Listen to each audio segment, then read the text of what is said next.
এই মেয়ে গাড়ি দেখে চালাতে পারো না? গাড়ি দাঁড়াচ্ছে সেখানে এসে ধাক্কা মারছে। দেখি তোমার লাইসেন্স দেখি।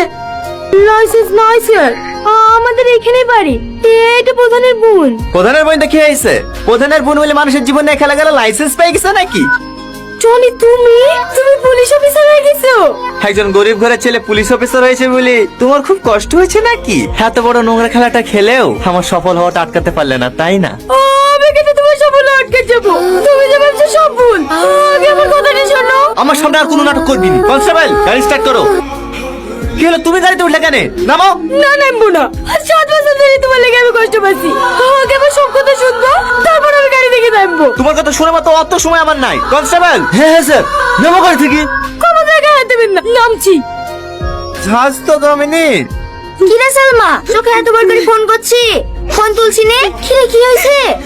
কাজ কেন?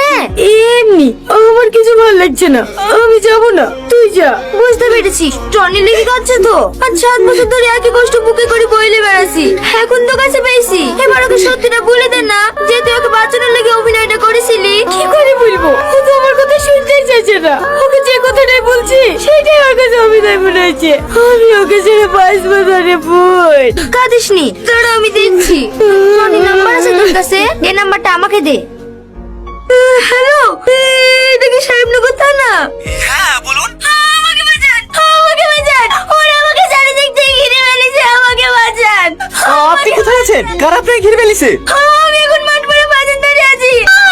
হ্যালো, হ্যালো, কেউ আছেন? হ্যালো, হ্যালো, কেউ কে আছেন? হ্যালো। আমি তোমাকে ফোন করেছিলাম। কারা ঘিরে ধরেছিল তোমাকে? কাউকে তো দেখতে পাচ্ছেনি। কেউ ঘিরে ধরেনি, তোমাকে ডাকার লেগে ফোন করেছিলাম। এমনি ডাকলে তো আসবা না, হ্যাঁ একটু আর কি মেরিস। তুমি জানো আমি কত টেনশনে ছুটতে ছুটতে এসেছি? সারা রাস্তা ভাবতে ভাবতে এসেছি মেয়েটার জন্য কিছু না হয়, মেয়েটার জন্য কিছু না হয়। আর তুমি ছি! এত জঘন্য নাটকগুলো করো কিভাবে বলো দিনি? তোমার কি একটু বিবেক মানে না? মানুষ তো জীবনে হবে না, শুধু মানুষের মূল্য খেলা করতে শিখেছো।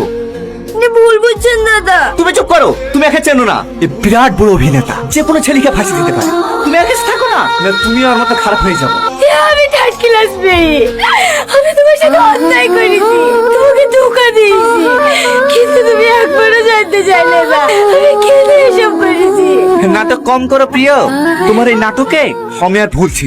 আমি নাটক করছি, আর তুমি যদি কোনোদিনের জন্য আমাকে একটু ভালোবেসে থাকো তাহলে এই থার্ড ক্লাস মেয়ে নাটকটা শুনি, তারপরে এখান থেকে যাবো। আচ্ছা, তুমি মানুষের অনুভূতি নিয়ে তো খেলা করো কেন? আমি খেলা করছি গো, সেদিন শুধু তোমাকে বাঁচানোর জন্য ওই অভিনয়টা করতে বাধ্য হয়েছিলাম। মানে